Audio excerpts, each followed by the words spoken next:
ಕತೆ ಹೇಳಿದಾಗ ನಿಮಗೆ ಏನು ಅನಿಸ್ತು? ಈ ಕತೆಗೆ ತಯಾರಿ ಹೇಗೆ ತೊಗೊಂಡ್ರಿ? ಫಸ್ಟ್ ಟೈಮ್ ನಾನು ಈ ಕತೆ ಕೇಳಿದಾಗ ತಂದೆ ತಾಯಿ ಬೆಲೆ ಗೊತ್ತಾಯ್ತು. ಅವತ್ತು ನಾನು ನಮ್ಮ ಅಪ್ಪನ ನೋಡಿ ರೀತಿ ಬೇರೆ. ಎಂಥ ರಿಸ್ಕ್ ಇದ್ರೂ ಪರವಾಗಿಲ್ಲ, ಈ ಸಿನಿಮಾ ನಾನು ನಮ್ಮ ಅಪ್ಪನ ಗಿಫ್ಟ್ ಆಗಿ ಕೊಡಬೇಕು. ಸಿನಿಮಾಗಳಲ್ಲಿ ಒಂದು ಪ್ರಾಣಿ ಇತ್ತು ಅಂತಂದ್ರೆ ಆ ಸಿನಿಮಾದ ವ್ಯಾಲ್ಯೂ ಬೇರೆ ಆಗ್ತದೆ. ಆ ಸಿನಿಮಾ ಕ್ಲಿಕ್ ಆಗಿರೋ ಸಾಧ್ಯತೆಗಳು ಬಹಳ ಇದೆ ಸರ್. ಬಂದೂಕಿ ಇದ್ದ ಮೇಲೆ ಪ್ರಾಣಿ ಇರಲೇಬೇಕು. ಇಲ್ಲಿ ಆ ಪೋಸ್ಟರ್ ನೋಡಿದ ತಕ್ಷಣ ತುಂಬಾ ದುಷ್ಟ ಅಧಿಕಾರಿ ಬೀದರ್ ಕ್ಲೈಮ್ಯಾಕ್ಸ್ ಅಲ್ಲಿ ನಿಮಗೆ ಸಿಗುತ್ತೆ.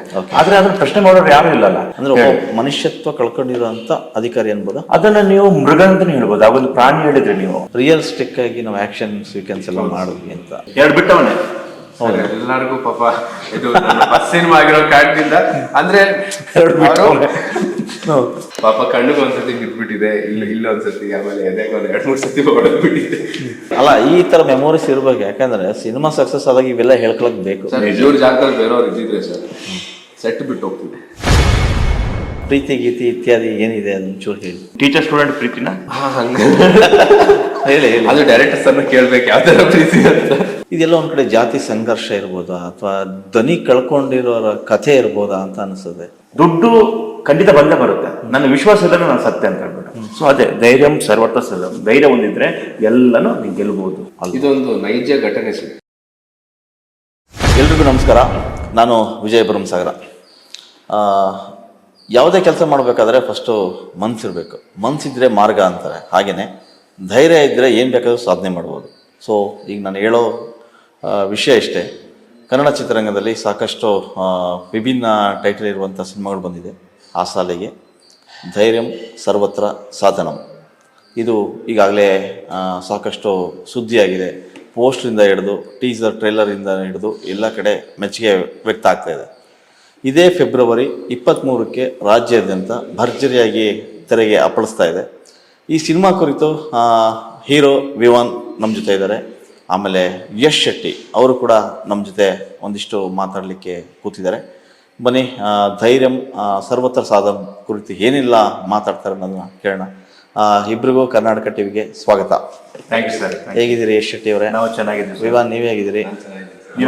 ನೋಡೋದಕ್ಕೆ ಚೆನ್ನಾಗಿ ಕಾಣ್ತಾ ಇದ್ದೀರಾ. ಓಕೆ, ಫೆಬ್ರವರಿ 23 ನಿಮ್ಮ ಸಿನಿಮಾ ರಿಲೀಸ್ ಆಗ್ತಾ ಇದೆ. First of all Yash Shetty ಎಲ್ರಿಗೂ ಗೊತ್ತು. ಯಶ್ ಏನಂತ ಗೊತ್ತಾಗಿದೆ ಎಲ್ರಿಗೂ. ಸೊ ವಿವಾನ್ ಸರ್, ಮೊದಲನೇ ಹೆಜ್ಜೆ ಕನ್ನಡ ಚಿತ್ರರಂಗಕ್ಕೆ ನಿಮಗೆ ಸ್ವಾಗತ. Thank you. ಓಕೆ, ಈ ಸಿನಿಮಾ ಮಾಡೋ ಮುಂಚೆ ನಿಮ್ಮ ಹಿನ್ನೆಲೆ ಒಂದಿಷ್ಟು ಹೇಳ್ಬೋದಾ? ಸರ್, ನಾನು ಒಂದು ಮಿಡಿಲ್ ಕ್ಲಾಸ್ ಫ್ಯಾಮಿಲಿಯಿಂದ ಬಂದಿರೋಂಥ ಹುಡುಗ. ಸಿನಿಮಾ ಅಂದರೆ ತುಂಬ ಇಷ್ಟ, ಆಸೆ. ಫಸ್ಟ್ ಡೇ ಫಸ್ಟ್ ಶೋ ಯಾವುದೇ ಸಿನಿಮಾ ಆಗಲಿ ಬಿಡದೆ ನೋಡುವಂಥ ಒಂದು ಹುಚ್ಚು. ಆ ಒಂದು ಸಾಲಿನಲ್ಲಿ ನಾನು ಯಶ್ ಸರ್ಗೆ ತುಂಬ ದೊಡ್ಡ ಫ್ಯಾನ್ ಆಗ್ತೀನಿ. ಅವ್ರ ಇಂಪ್ಯಾಕ್ಟ್ ನನ್ನ ಜೀವನದಲ್ಲಿ ತುಂಬ ಆಗ್ತಾ ಇರುತ್ತೆ.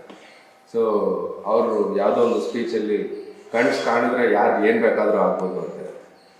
ಸೊ ಗೊತ್ತಿಲ್ಲ ಸರ್, ಅದು ಆ ಇನ್ಫ್ಲುಯೆನ್ಸ್ ನನ್ನ ಈ ಕಡೆಗೆ ಹೇಳ್ಕೊಂಡ್ಬಂದಿದೆ. ಒಂದು ಆಪರ್ಚುನಿಟಿಗೋಸ್ಕರ ವೆಯ್ಟ್ ಮಾಡ್ತಿದ್ದೆ ಸರ್. ಆ ಟೈಮಲ್ಲೇ ನನಗೆ ಸಿಕ್ಕಿದ್ದು ಸಾಯಿರಾಮ್ ಸರ್. ಸತತವಾಗಿ ಒಂದು 4 ವರ್ಷ ಜರ್ನಿ ಇದೆ ಅವ್ರ ಜೊತೆಗೆ ಈ ಒಂದು ಸಿನಿಮಾ ನಡೆಯೋದಕ್ಕೆ. I hope I given my best. 23ಕ್ಕೆ ಸಿನಿಮಾ ಬರುತ್ತೆ. ನೀವೆಲ್ಲರೂ ಆಶೀರ್ವಾದ ಮಾಡಿ ನೀವು ಆಗ ನಿಜವಾಗ್ಲೂ ತುಂಬಾ ಚೆನ್ನಾಗಿ ಮಾಡಿದ್ದಾರೆ. ಹೊಸಬಂದು ನಿಮ್ಗೆ ಯಾವ ಆಂಗಲ್ ಅಲ್ಲ ಅನ್ಸಲ್ಲ. ಯಾಕಂದ್ರೆ ನಾವು ಕೂಡ ತುಂಬಾ ಹೊಸ ಜೊತೆ ನಾವು ಆಕ್ಟಿಂಗ್ ಮಾಡ್ತಾ ಇದ್ವಿ, ನೋಡ್ತಾ ಇರ್ತೀವಿ. ವಿವಾನ್ ಬಗ್ಗೆ ಹೇಳ್ಬೇಕಂದ್ರೆ ಒಂದು 5-6 ಮೂವಿ ಮಾಡೋದು ಎಕ್ಸ್ಪೀರಿಯನ್ಸ್ ಮೂವಿಯಲ್ಲಿ ಕಾಣಿಸ್ತಾ ಇದೆ. ಎಲ್ಲೂ ಸ್ವಲ್ಪ ಕುಂದುಕೊರತೆ ಕಾಣಿಸ್ತಿಲ್ಲ ಹೊಸಬಂದು. ಯಾಕಂದ್ರೆ ಆ ಒಂದು ಆಕ್ಟಿಂಗ್ ಹುಚ್ಚಿದೆ ಅಲ್ವಾ. ನಾನು ಹತ್ತದಲ್ಲಿ ನೋಡಿದ್ದೀನಿ ಹುಡುಗ ಈ ಮೂವಿ ಶುರುವಾಗೋಕ್ಕಿಂತ ಮುಂಚೆ 3 ತಿಂಗಳು ಅಂದ್ರೆ ಒಂದು ಹಳ್ಳಿಯಲ್ಲಿ ಕುರಿಗಳಿಗೆ ಮೇವು ಹಾಕ್ತಾ ಅಲ್ಲಿ ಇದ್ದು ಅದನ್ನ ಜಿಮ್ ಮಾಡ್ಕೊಂಡು ಬಿಸಿಲಲ್ಲಿ ಬಟ್ಟೆ ಎಲ್ಲ ತೆಗೆದ್ಬಿಟ್ಟು ಅಂದ್ರೆ ಡಾರ್ಕ್ ಆಗಕ್ಕೆ ಇದೆಲ್ಲ ಒಂದು ಪ್ರಿಪರೇಷನ್ ಇದೆ. ಆ ಪ್ರಿಪರೇಷನ್ ಇರೋ ಡೆಡಿಕೇಶನ್ ತೋರಿಸುತ್ತೆ. ಯಾವ ಡೆಡಿಕೇಶನ್ ಇರುತ್ತೋ ಅಲ್ಲಿ ಚೆನ್ನಾಗಿ ಇನ್ಪುಟ್ ಬಂದ್ಬಿಡುತ್ತೆ. ಖಂಡಿತ. ಅದೇ ನಾವು ಎಷ್ಟು ಕಷ್ಟಪಡ್ತೀವಿ ಅಷ್ಟು ಶ್ರಮ ಸಿಗ್ತದೆ. ನಾನು ಡಬ್ಬಿಂಗ್ ಮಾಡ್ಬೇಕಾದ್ರೂ ಒಂದು ಶೋ ಹಾಕಿದ್ರು ನಮ್ಗೆಲ್ಲ ಆಕ್ಟಿಂಗ್ ಅಂತ ಹೇಳ್ಬಿಟ್ಟು ನೋಡ್ದಾಗೂ ಹೇಳಿದೆ, ಎಲ್ಲೂ ಅನಿಸ್ತಿಲ್ಲ ನೀನು ಹೊಸಬ ಅಂತ ಹೇಳ್ಬಿಟ್ಟು. ನೀನು 100% ಕೊಟ್ಟಿದ್ಯಾ. ಈ ಮೂವಿಯಿಂದಾಗಿ ಇವನಿಗೊಂದು ಒಳ್ಳೆ ಹೆಸರು ಬರುತ್ತೆ. ಅದಲ್ಲದೆ ಇವನ ಆ ಕಷ್ಟಕ್ಕೆ ಒಂದು ಬೆಲೆ ಸಿಗುತ್ತೆ ಖಂಡಿತ. ನೀವು ಸಿನಿಮಾ ಬರೋ ಮುಂಚೆ ಒಬ್ಬ ಸ್ಟಾರ್ ಜೊತೆಗೆ ಟ್ರಾವೆಲ್ ಮಾಡ್ತಾ ಇರ್ತೀರಿ. ಆ ಸ್ಟಾರ್ ಒಂದ್ಸರಿ ಹೇಳ್ತಾನೆ ಲೈಫಲ್ಲಿ ಏನಾಗಬೇಕು ಅಂತ. ಅವಾಗ ನೀವು ಹೇಳ್ತೀರಿ ನಾನು ನಿಮ್ಮ ಥರ ಹೀರೋ ಆಗಬೇಕು ಅಂತ ಹೇಳ್ತೀನಿ. ಆ ಸ್ಟಾರ್ ಹೇಳ್ತೀರಿ ಫಸ್ಟ್ ನೀವು ವೆಯ್ಟ್ಲೆಸ್ ಮಾಡ್ಕೋ ಅಂತ. ತುಂಬ ದಪ್ಪ ಇದ್ರ ಆ ಹೀರೋ ಯಾರು ಅದನ್ನ ಹೇಳಿ. ಅದೇ ಸರ್, ಯಶ್ ಸರ್ ಜೊತೆಗೆ ಅವರು ನಮ್ಮ ಕಾಲೇಜ್ ಇವೆಂಟ್ಗೆ ಗೆಸ್ಟ್ ಆಗಿ ಬಂದಿದ್ರು. 2016 ಓಕೆ. ಅದಕ್ಕೆ ಕೋಆರ್ಡಿನೇಟ್ ಎಲ್ಲ ನಾನೇ ಮಾಡಿ ನಾನೇ ಪಿಕ್ ಅಂಡ್ ಡ್ರಾಪ್ ಎಲ್ಲ ಮಾಡ್ತಾ ಇದ್ದೆ. ಸೊ ನಾನು ಕಾರ್ ಓಡಿಸ್ತಿರ್ಬೇಕಾದಾಗ ಪಕ್ಕದಲ್ಲಿ ಕೂತಿದ್ರು, ಹಂಗೆ ಕ್ಯಾಶುವಲಿ ಕೇಳಿದ್ರು ಏನಾಗ್ಬೇಕಂತಿದ್ಯೋ ಲೈಫಲ್ಲಿ ಅಂತಂದಾಗ ನಾನು ಅಣ್ಣ ನಿಮ್ಮ ಥರ ಹೀರೋ ಆಗ್ಬೇಕು ಅಂತ ಆಸೆ ಅಣ್ಣ ಅಂತಂದು.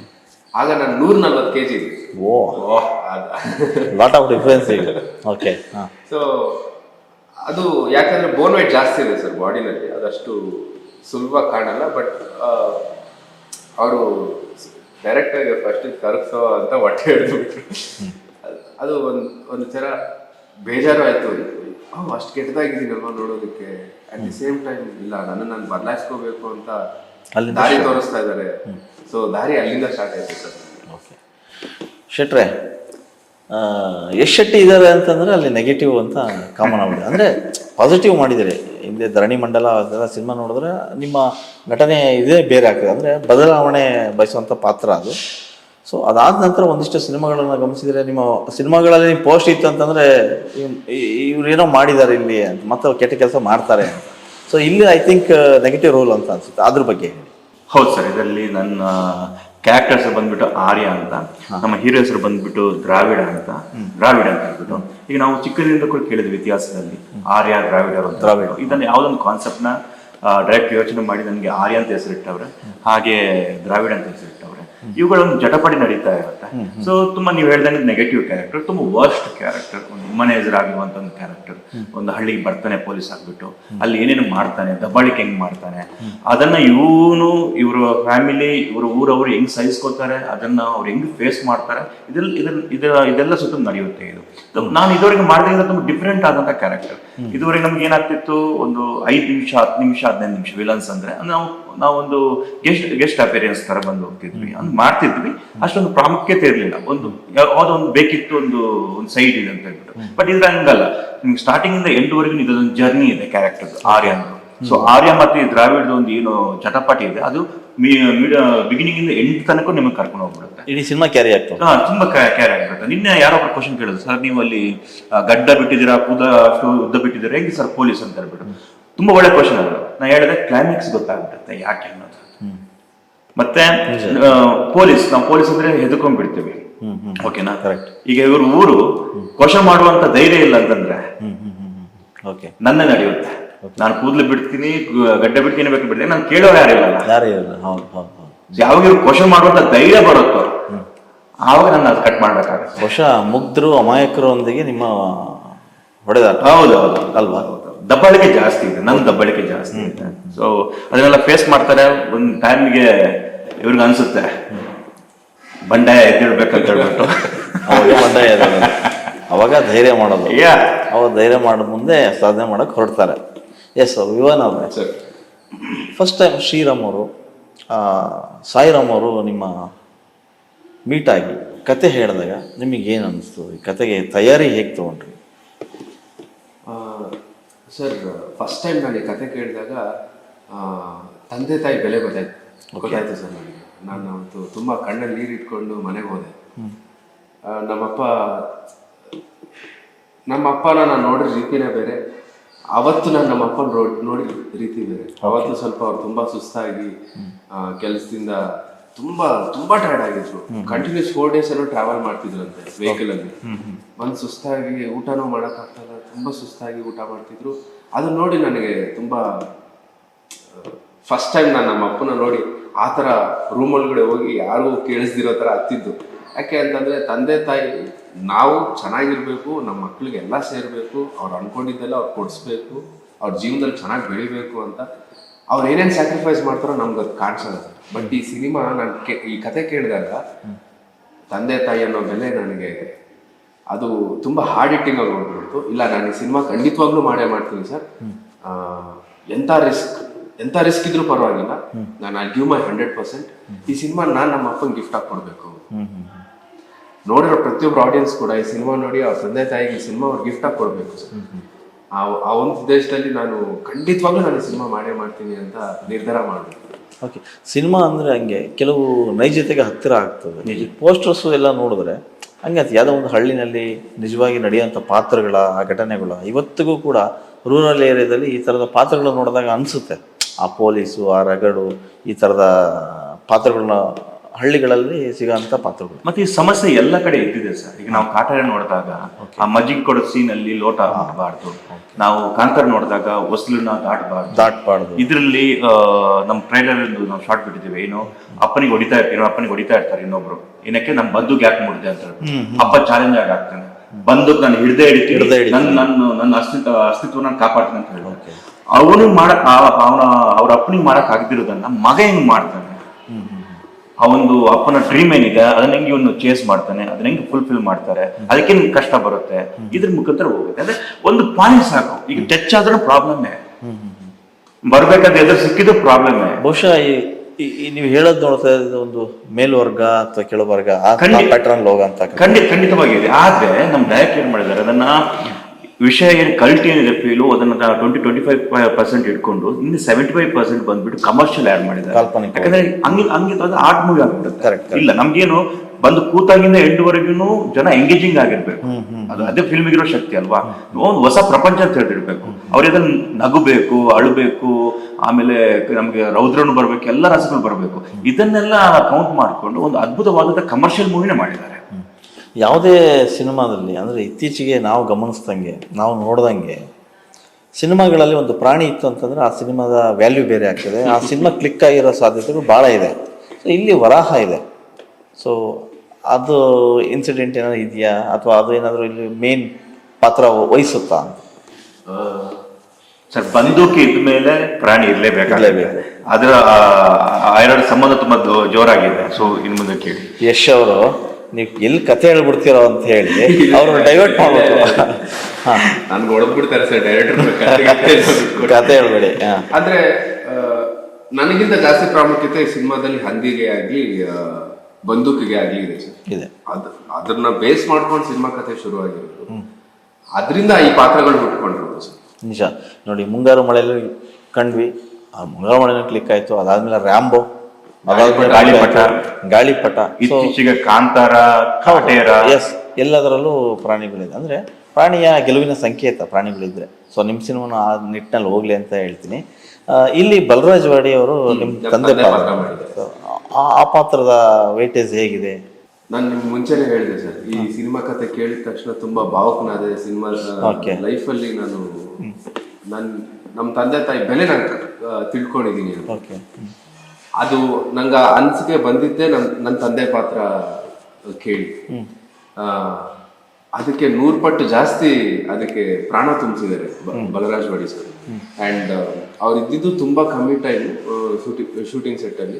ಬೇಗ ಅವ್ರ ಪೋರ್ಷನ್ಸ್ ಆಗಿ, ಅಣ್ಣ ಪೋರ್ಷನ್ಸ್ ಆಗಿ ಬೇಗ ಮುಗಿಸ್ಕೊಂಡು, ಪಾಪ ಇವೆಲ್ಲ ಜಾಮ್ ಪ್ಯಾಕ್ ಆಗಿತ್ತು ಶೆಡ್ಯೂಲ್ಸ್ ಎಲ್ಲ, ಅದನ್ನೆಲ್ಲ ಕಳ್ಸ್ಕೊಡ್ಬೇಕಾದಾಗ ಆ ಟೈಮಲ್ಲಿ ಕೂಡ ಸರ್ ನನ್ನ ಜೊತೆಗೆ ಆಗ್ಲಿ, ಅಣ್ಣ ನನ್ನ ಜೊತೆಗಾಗ್ಲಿ ಕೂತ್ಕೊಂಡು ಚೆನ್ನಾಗಿ ಮಾಡ್ತಿದ್ಯಾ, ಇಲ್ಲಿ ಸ್ವಲ್ಪ ಚೇಂಜಸ್ ಮಾಡ್ಕೋ, ಇನ್ನೂ ಚೆನ್ನಾಗಿ ಬರುತ್ತೆ ಅಂತ ಅಣ್ಣ ಬಲರಾಜ್ ವಾಡಿ ಸರ್ ಇಬ್ರು ತುಂಬಾ ಸಪೋರ್ಟ್ ಮಾಡಿದ್ದಾರೆ ಸರ್. ಇವತ್ತು ಜನ ಎಷ್ಟು ಮೆಚ್ಚುಗೆ ಆಗಿ ಸಿನಿಮಾ ನೋಡಿರೋರೆಲ್ಲರೂ ಫಸ್ಟ್ ಸಿನಿಮಾ ಅಂತ ಅನ್ಸಲ್ಲ ಅನ್ನೋದಕ್ಕೆ ಫಸ್ಟ್ ಡೈರೆಕ್ಟ್ರು ಅವ್ರಿಗೆ ಥ್ಯಾಂಕ್ಸ್ ಹೇಳ್ಬೇಕಾಗತ್ತೆ. ಈ ಅವಕಾಶ ಕೊಟ್ಟರು ಪ್ರೊಡ್ಯೂಸರ್ ನಾನು ಥ್ಯಾಂಕ್ಸ್ ಹೇಳ್ಬೇಕಾಗತ್ತೆ ಸರ್. ನಮ್ಮ ಪ್ರೊಡ್ಯೂಸರ್ ಆನಂದ್ ಬಾಬು ಅವ್ರಿಗೆ, ಆಮೇಲೆ ಎಷ್ಟೇ ಬಲರಾಜ್ ವಾಡಿ ಸರ್ಗೆ. ಇವರೆಲ್ಲ ಇರೋದಕ್ಕೆ ನಾನು ಸರ್. ಅಂಡ್ ನಮ್ಮ ಅಪ್ಪ ಪಾತ್ರ ಈ ಸಿನಿಮಾದಲ್ಲಿ, ನಮ್ಮ ಅಪ್ಪ ಪಾತ್ರಗೆ ತುಂಬಾ ವೈಟೇಜ್ ಇರುವಂತ ಪಾತ್ರ ಸರ್. ನಾನು ಅಂದ್ರೆ ದ್ರಾವಿಡ್ಗೆ ವೈಟೇಜ್ ಬರೋದೇ ನಾಗದೊರೆ ಅನ್ನೋ ಒಂದು ಪಾತ್ರದಿಂದ. ಸೊ ಅದಕ್ಕೆ ಅವರು 1000 ಪಟ್ಟು ಜಾಸ್ತಿ ಪ್ರಾಣ ತುಂಬಿಸಿದ್ದಾರೆ ಪಾತ್ರಕ್ಕೆ. ಅನಾದಿ ಕಾಲದಿಂದ ದ್ರಾವಿಡರಿಗೆ ಒಂದು ಪ್ರತ್ಯೇಕವಾದ ಸ್ಥಾನಮಾನ ಇದೆ. ಸೊ ಈ ಸಿನಿಮಾದಲ್ಲೂ ನಿಮ್ಗೆ ಅದು ಇದೆ ಅಂತ ನಾವು ಅಂದ್ಕೊಳ್ತೀವಿ ಅಲ್ವಾ? ಓಕೆ ಶೆಟ್ರೆ, ಇಲ್ಲಿ ಆ ಪೋಸ್ಟರ್ ನೋಡಿದ ತಕ್ಷಣ ತುಂಬ ದುಷ್ಟ ಅಧಿಕಾರಿ ಅಲ್ವಾ? ಇದುವರೆಗೂ ನೀವು ನೆಗೆಟಿವ್ ಪಾತ್ರ ಮಾಡ್ಕೊಂಡು, ನೀವು ಆಗಲೇ ಹೇಳಿದ್ರಿ ನನಗೆ ಬೇರೆ ಸಿನಿಮಾಗಳಲ್ಲಿ ಹೋಲಿಸಿದ್ರೆ ಇಲ್ಲಿ ಬೇರೆಯೇ ಪಾತ್ರ ಸಿಕ್ಕಿದೆ ಅಂತ. ಆ ಪಾತ್ರದ ಬಗ್ಗೆ ಸ್ವಲ್ಪ ವಿವರಣೆ ನೀಡೋದಾದ್ರೆ? ಅದನ್ನ ನಾನು ಹೇಳೋದಲ್ಲ ಸರ್ ನಿಮ್ಗೆ. ಆ ತರ ಒಂದು ಗಡ್ಡ ಬಿಡ್ಕೊಂಡು, ಕೂದಲು ಬಿಡ್ಕೊಂಡು ಆ ತರ ಪೊಲೀಸ್ ಯಾರು ಇರ್ತಾರೆ, ಅದಕ್ಕೊಂದು ರೀಸನ್ ಬೇಕಲ್ವಾ? ರೀಸನ್ ಕ್ಲೈಮ್ಯಾಕ್ಸ್ ಅಲ್ಲಿ ನಿಮ್ಗೆ ಸಿಗುತ್ತೆ. ಆದ್ರೆ ಅದನ್ನ ಪ್ರಶ್ನೆ ಮಾಡೋರು ಯಾರು ಇಲ್ಲಲ್ಲ.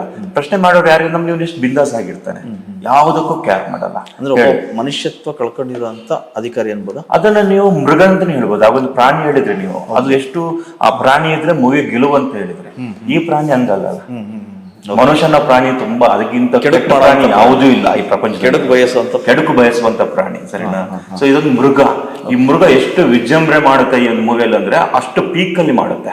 ಯಾವಾಗ ಮೃಗದ ಅಟ್ಟಹಾಸ ನೋಡಕ್ಕಾಗಲ್ಲ, ತಡೆಯಕ್ಕಾಗಲ್ಲ ಅಂದಾಗ ಇಂಥ ಕಿಚ್ಗಳು ಎದ್ದು ಬರ್ತವೆ. ಸೊ ಅಲ್ಲಿ ಏನೋ ಒಂದು ರೆವಲ್ಯೂಷನ್ ನಡೆಯುತ್ತೆ.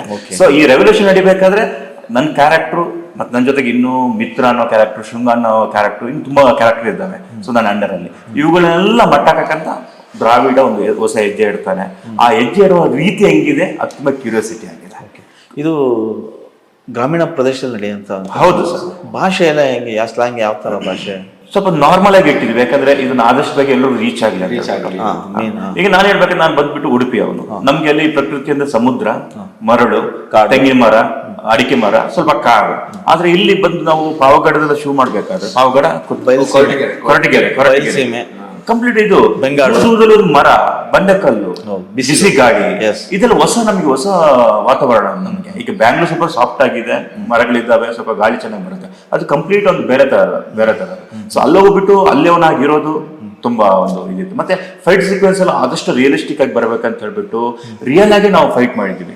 ಯಾವುದೋ ಒಂದು ರೋಪ್ ಗಿಫ್ ಯಾವ್ದನ್ನು ಯೂಸ್ ಮಾಡದೆ ಆದಷ್ಟು ರಿಯಲ್ ಆಗಿಬಿಟ್ಟು ಮಾಡಿದೀವಿ. ಎಲ್ಲ ಕಥೆ ಪೂರಕವಾಗಿ ಇದೆ, ಎಲ್ಲ ಕಥೆ ಪೂರಕವಾಗಿದೆ. ಯಾಕೆ ಎಲ್ಲ ನೋಡಿದಾಗ ಕಥೆಯಿಂದ ಹೊರಗೆ ಬರ್ಬಾರ್ದು ನೀವು. ಇಲ್ಲೇನೋ ಒಂದು ಕಮರ್ಷಿಯಲ್ ಬಂತು ಅಂತ ಅನ್ಸ್ಬಾರ್ದು. ಕತೆ ಕಮರ್ಷಿಯಲ್ ಆಗಿರ್ಬೇಕು ನಿಮ್ಗೆ.